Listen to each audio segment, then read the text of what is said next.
Welcome to this week's episode of Success Through Connections, and I'm Zelda, your host. Don't forget, if you would like, I would love for you to subscribe and share this episode with your social media. Today, I have someone that I've been wanting to get on the show for a very long time. His name is Bob Burg. And I've known about him for a number of years, but I finally reached out to him and asked him to be on the show and was thrilled when he responded pretty quickly and said, absolutely. So I'm so happy he's here. And I want to tell you a little bit about Bob. So Bob has over 30 years successfully showing entrepreneurs and leaders and sales professionals how to build relationships and communicate their value to accelerate their business growth, which I think is phenomenal because sometimes we just don't know what our value is. He is the co-author of the book, The Go-Giver with John Mann, and that created a worldwide movement. The book has been translated into 30 different languages. It's sold over 1 million copies, and Inc. magazine named it number 10 most motivational books ever written. I mean, ever written. That's pretty freaking awesome. Now, I've read this book, and it grabs you from the very beginning. It's like it just grabs you.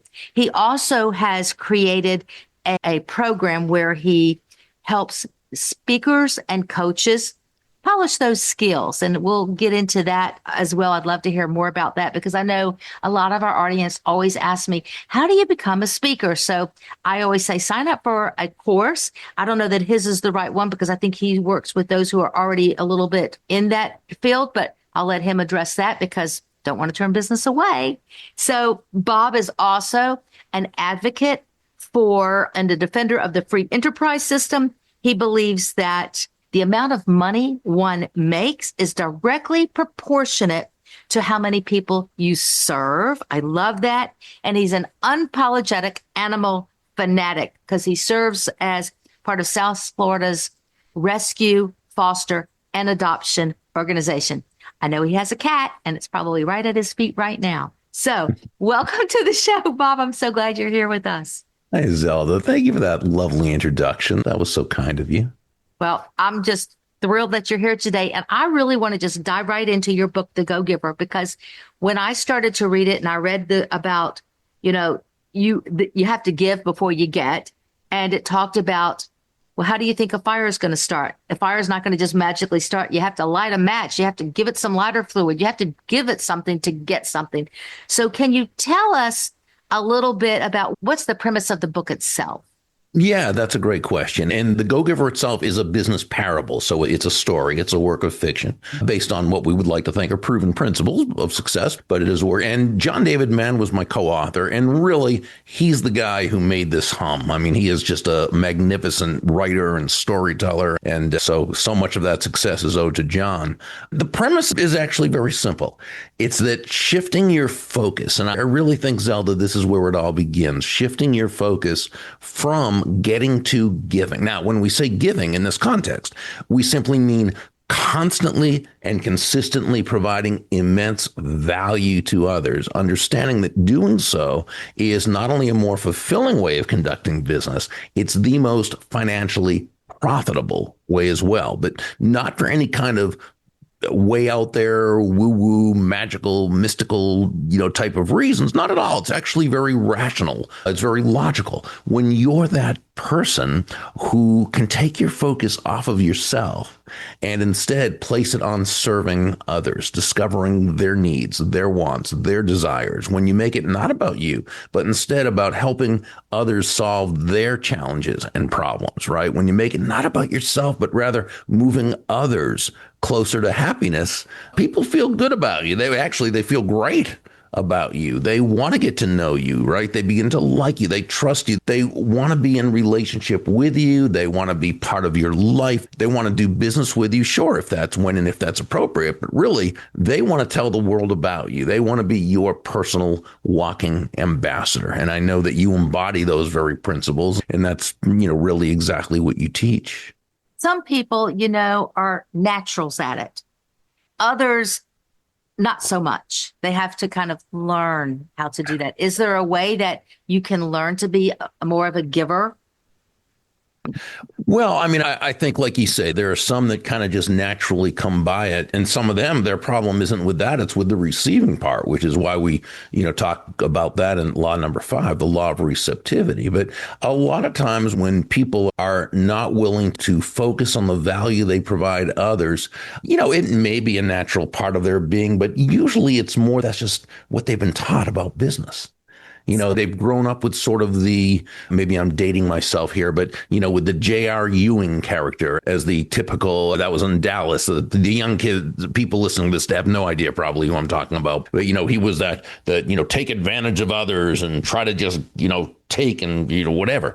And, that really, it is not in alignment with human nature because people are not going to, and this is, I think, very important. And I used to, when I was out speaking at sales conferences all the time, I used to begin often by saying, nobody's going to buy from you because you have a quota to meet. They're not going to buy from you because you need the money or even because you're a nice person. They're going to buy from you because they believe that they will be better off by doing so than by not doing so. So when you think about it, it makes sense. And this is what we would just need to teach those people who don't understand this, right? And who are open to learning, to teach that the best thing you can do for yourself, the most self-interested thing you can do is place your self-interest to the side and understand that when you make it about the value you bring to others, that's how business is created.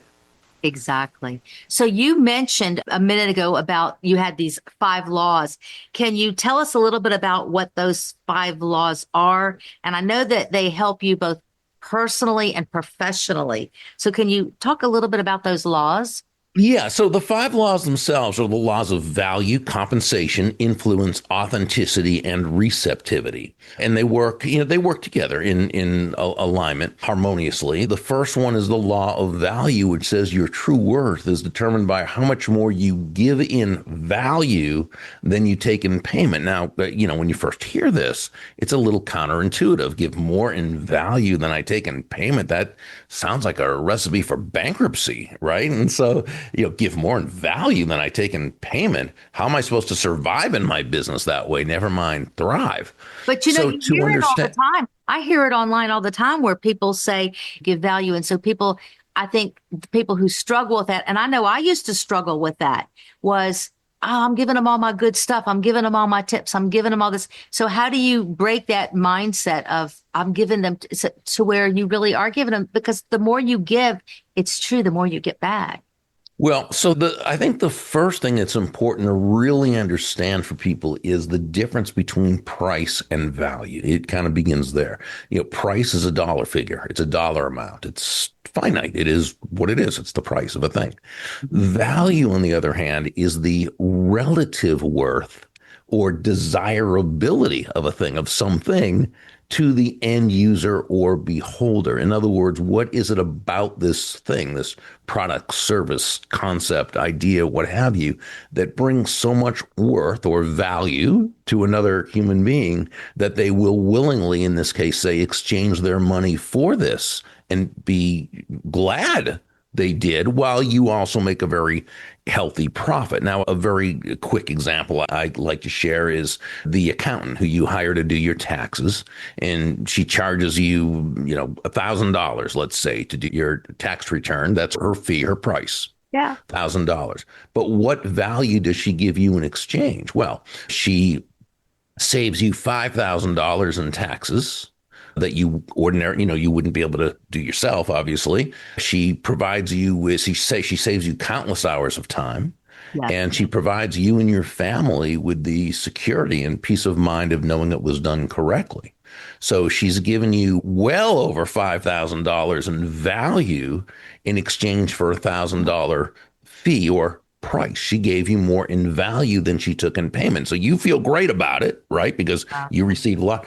But she also made a very healthy profit because it was worth it to her to exchange her time, her energy, her knowledge, her caring, her what have you for this $1,000. So you both ended up coming out of, in fact, in any free market based exchange. And when I say free market, I simply mean no one's forced to do business with anyone else. People do so on their own volition.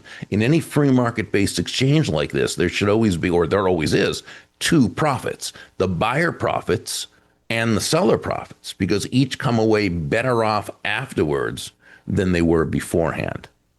That's very true.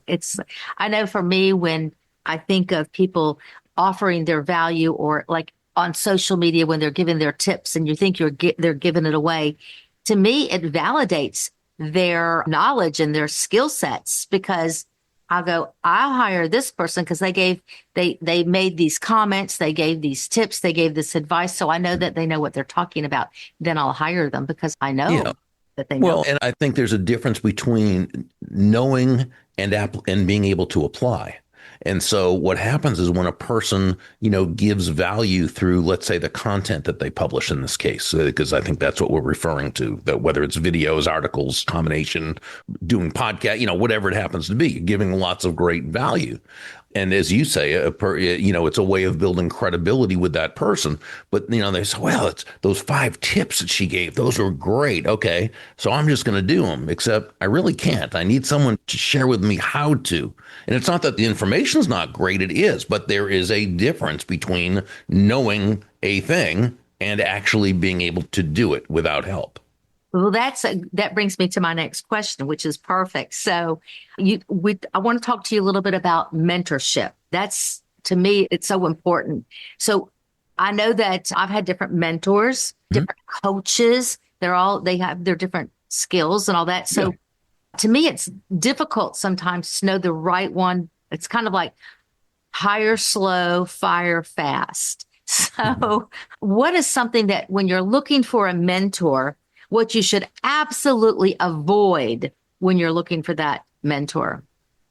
Well, something to avoid, there's 2 things to avoid. One is, when you're looking for a mentor, you want it to be someone who is in alignment character-wise. So because obviously you're going to follow this person's advice and counsel and so forth. So you want it to be, they don't have to have the same personality type. They don't even have to have the same basic style, although that's fine too. But character is a big part of that. But when looking for a mentor, what happens a lot, I think people go about it in a way that can be counterproductive, because they'll find someone who they'd really like to have mentor them. And in this, by the way, it might be someone in person, or it might be on Zoom, or it might be phone, or, whatever, however you meet this person. We're able to meet people and connect with people on, so many different ways today. But they might say to this person, hey, I really need a mentor. Would you mentor me? And I'm talking about someone they don't have a relationship with first, right? Okay. And when that happens, it's usually very unappealing to that person who you want to have mentor you. Why? Because the chances are, first, if you want them to mentor you, many others do as well.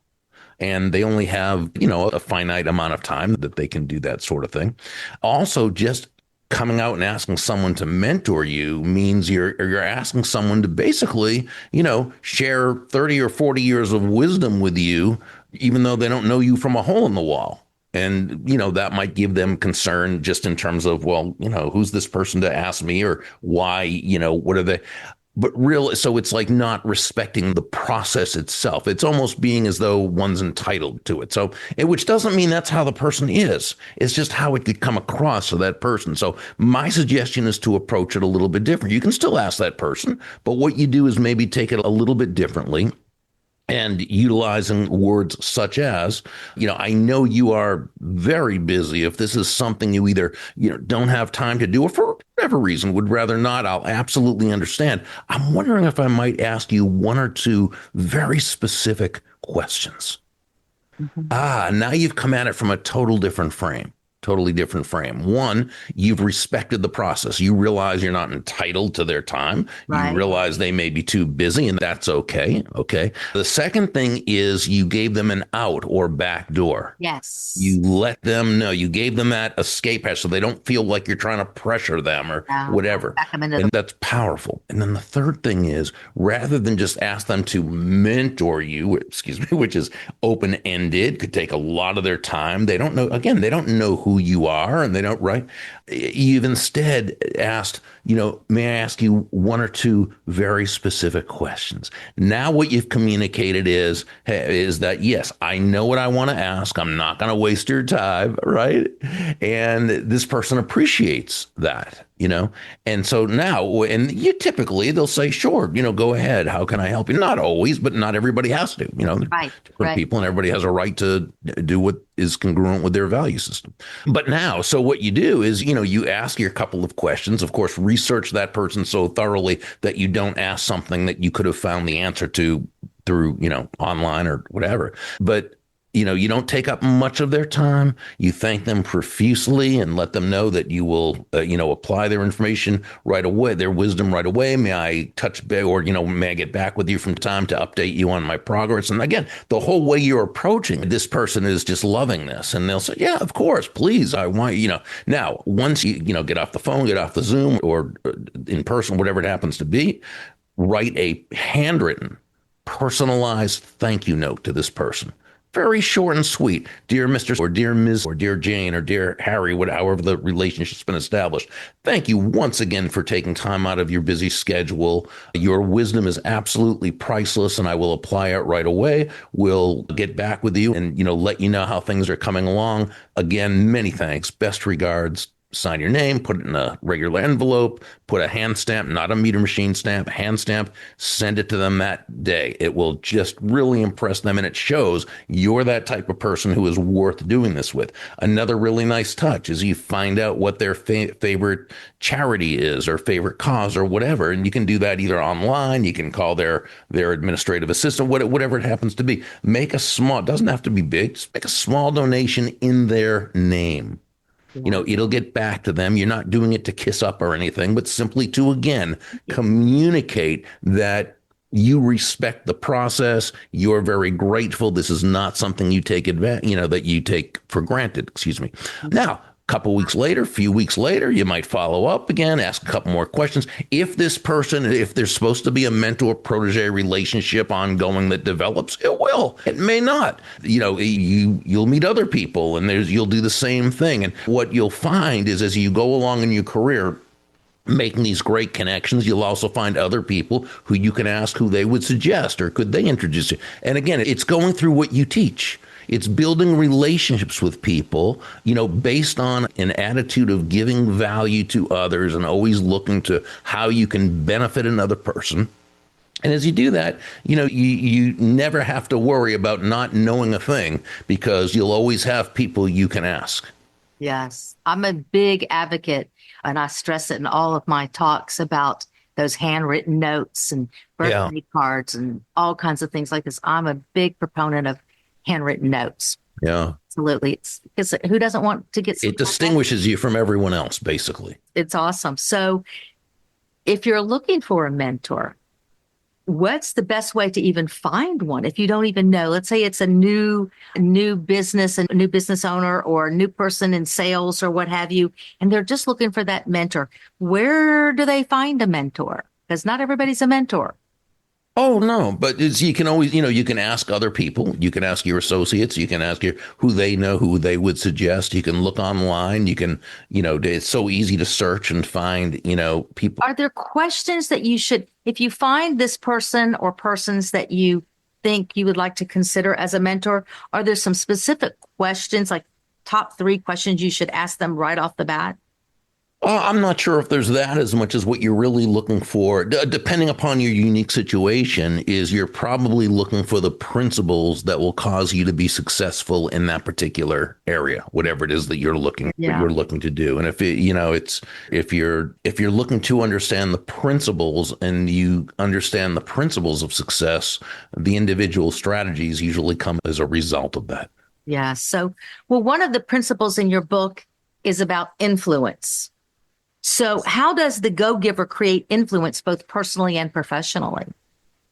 Well, you look at what influence really is. And again, we go back to defining terms, right? And on a very basic level, Influence can be defined as simply as the ability to move a person or persons to a desired action, usually within the context of a specific goal. Now, that's the definition, but it's not necessarily as John David Mann calls it, the substance of influence or the essence of influence, at least not what we call genuine influence. So genuine influence is really the essence of influence is pull as opposed to push.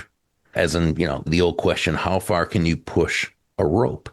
And the answer is not very well. I guess you could far, but not very fast or very effectively, which is why, great influencers, genuine influencers don't push. You never hear people say, wow, that Tom or that Jeanette, she is so influential. She has a lot of push with people. No, she's influential. She has a lot of pull with people, right? Yeah. It's an attraction.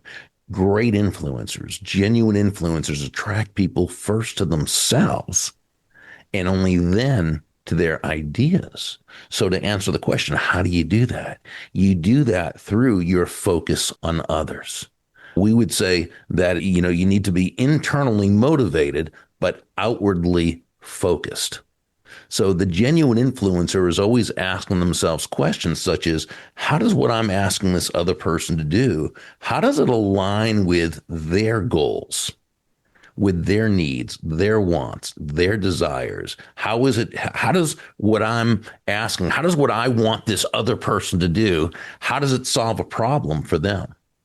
How does it, again, move them closer to happiness? How does it help them accomplish what they want? Now, when we ask ourselves these questions thoughtfully and intelligently, genuinely, authentically, all right, not as a way to manipulate another person into doing our will, but as a way of building everyone in the process, now we've come a lot closer to earning that person's commitment, which is pull, as opposed to trying to depend on some type of compliance, which is push. One of my great mentors, her name is Dondi Scumaci. She's just a brilliant and lovely human being. And she speaks for companies and teams all over the world. And she says, when it comes to leadership, when it comes to influence, she says, compliance will never take you where commitment can go. Oh. Yeah. So it's really key to focus on that pull, earning the commitment of those you're looking to lead and influence. So going along those lines, I know that in the Go Giver, when you think of giving and giving value and giving, can you be taken advantage of by being the giver? And to tie into that, I was reading recently about, you wrote about receiving. Recently, you wrote about receiving and celebrating our successes and why we struggle with receiving. Yeah. It's like when somebody gives you go, no, thank you. Or why do we feel so uncomfortable with receiving? Because I think givers feel that they are uncomfortable receiving. That wasn't really where I was going with this question, but it's kind of where I just went with it. So let's take that piece of it first of what, because I know you wrote recently, you have this newsletter you send out on Wednesdays. Yeah, I read those newsletters. No, I send them 5 days a week. Oh, okay. Well, I see them all the time. Monday, and I saw Monday one mornings. recently that said Wednesday. So it was this week that I received it. And it was talking about receiving. And so why do we struggle with receiving? Well, because the world around us gives us horrible anti-prosperity messages. You see it everywhere, and really it's a combination for most people of upbringing, environment, schooling, news media, television shows, movies. I mean, look at how, when people have a lot of money, people will often say, oh, I wonder what they had to do to get that. They rarely say, I wonder how many people they had to serve. Better question. Exactly. Okay. My friend Randy Gage, who I mentioned in that article, and he's one of the world's foremost authorities on prosperity and abundance thinking. He does this whole beautiful vignette where it takes about 10 minutes. So I won't do it here. But the gist is, if you watch any box office smash movie, there's usually two types of people who are portrayed. Okay. And you'll notice this in every one after this. There are the good people who are typically portrayed as being poor, honest, and even happy, right? But they're always being taken advantage of, picked on, pushed around, pushed down, stepped on, stepped over by who? The evil rich people who are greedy and horrible, and the business people and the, evil, right? Again, the J.R. Ewing character we were talking about before.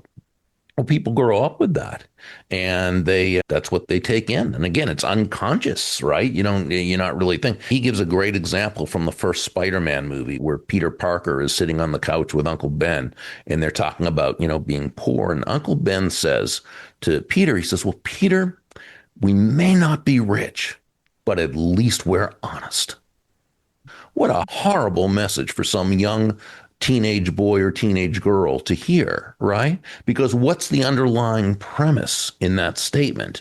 Well, if you're honest, you have no chance, pal, of ever making it, as far as having a comfortable, wealthy, prosperous life. But if you are prosperous, you must have done something really bad to get there. Now, again, is it that just a movie? Well, no, it's pretty much every movie. And it's the general anti-prosperity culture in which we live. So, and again, it's unconscious. We take that in and we don't think about it, but that makes it so that we will sabotage, being receptive. So first, it's understanding that this is a thing, which most people, we go through our lives not understanding this.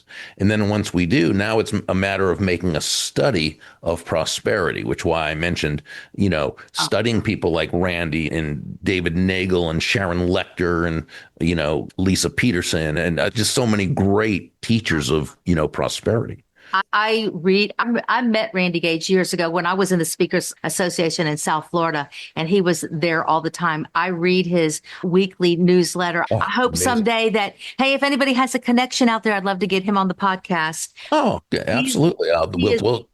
He's write awesome. to me afterwards and I would love to. I mean, I read his stuff and love it, and I send it to my children all the time. In fact, there was one recently that tied into what you were talking about, the receiving and can you be taken advantage of if you're the giver? And he said, and I wrote it down. He wrote, and this was this week, or last Friday, he wrote, either you're using leverage or someone is using you for leverage. And I thought about that statement. I thought, well, that's a pretty true statement, don't you think? Yeah. So Randy was talking about that in terms of society and how, and he was talking about the kind of the societal engines that kind of rule over people. If you think of the Matrix, right? In that movie, remember the Matrix, only instead of machines, it's basically, it's everything you hear, media and big business and this and that and this and that. Individually, no, but as an entity, they all have their own, and there's nothing conspiratorial about it or anything like that, but they have their own agendas. And so his thing is about being careful of this. Now, when you ask earlier, as a go-giver, can you be taken advantage of? First, please understand that this is so important. There is nothing about being a go-giver that is congruent with being taken advantage of. Okay, so being a go-giver simply means you understand that by focusing on providing value to others, you create the benevolent context for your success. And it's the rising tide that raises all boats.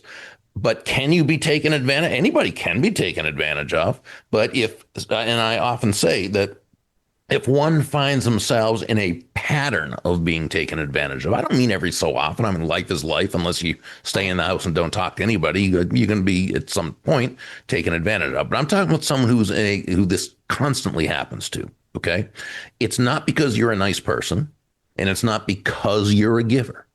It's because you're doing things in a certain way that creates the environment for you to be taken advantage of. And again, it's very unconscious. Nobody gets up in the morning and says, hey, I wonder if I can find someone to take advantage of me today. But there's typically a reason. Again, unconscious has to do with an anti-prosperity unconsciousness, which is okay, because if you recognize it in yourself, you're in a position to do something about it. Right.